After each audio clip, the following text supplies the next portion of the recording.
And first off, an investigative journalist in the United States claims American intelligence sent Afghan mercenaries into Iraq in order to attack the country's civilians and military personnel. Wayne Madsen says the Afghans were recruited from Taliban ranks and were paid for their services. Wayne Madsen joins us now live from Washington, D.C. Mr. Madsen, you're putting your head way above the parapet here. These are serious allegations that Americans are paying for attacks on their own military personnel. What is your evidence here?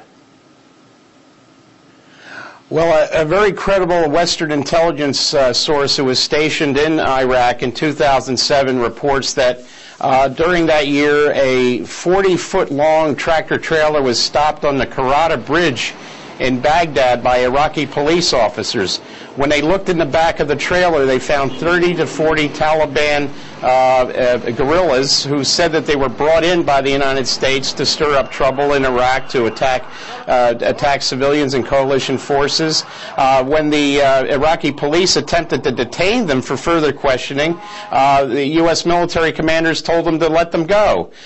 In addition to that, I received a two-page list of Iraqi members of the Muqtada al-Sadr Mahdi army who were being supplied with materials to make these improvised explosive devices, these roadside bombs. The list contained their cell phone numbers, their locations. When this list was turned over to U.S. forces to take action, nothing was done because at the time General David Petraeus, the top U.S. military commander in Baghdad, had signed a ceasefire agreement 6 months earlier with Muqtada al-Sadr's Mahdi army and decided he didn't want to upset that ceasefire by taking action against al-Sadr, and no action was taken. So here we have two cases of the U.S. Basically not only looking the other way, but actively participating in this violence by bringing in Taliban guerrillas from Afghanistan. You're a former naval officer yourself. You've also worked in security. You've got a good idea to the background here. Why would the U.S., though, want to further inflame violence and terrorism in Iraq?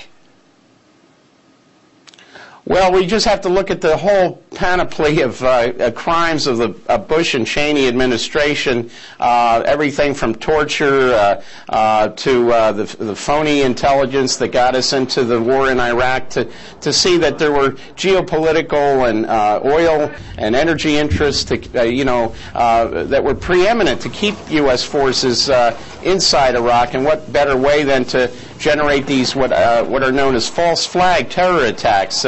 Of course, there had never been an entity called Al-Qaeda in Mesopotamia, but there certainly seemed to have been one that was quite active after U.S. forces occupied the nation. So I believe that this is just a classic false flag terror attack. We know that the U.S. has had a long history with the Taliban, going back to the war in Afghanistan against the Soviet Union. Robin Cook, the late British Foreign Secretary, pointed out that Al-Qaeda was nothing more than a CIA database of people who were funders and people, mercenaries that they could use against the Soviet Union, Afghanistan. And so we have a track record here. Mr. Madsen, you're also claiming that U.S. officials turned a blind eye to attacks they knew were going to happen. You intimated to that earlier. How much of what's going on then, in your view, do you think is being orchestrated? I think a lot of it is being orchestrated because the U.S., although the Obama administration is now withdrawing U.S. troops from Iraqi cities, we know that from statements made by top U.S. military commanders that U.S. troops may remain in Iraq for a number of years in these forward operating bases located out of the city. But it looks like the United States has no interest in leaving Iraq in its entirety anytime soon. I would also note that as far as Afghanistan is concerned, I'll be reporting later today that Bosnian Muslim guerrillas who were fighting in that country's civil war are now in Afghanistan as election monitors for the upcoming Afghan elections. So we see we see the United States involved in moving a lot of people around Afghanistan and Iraq, and that is just more evidence that this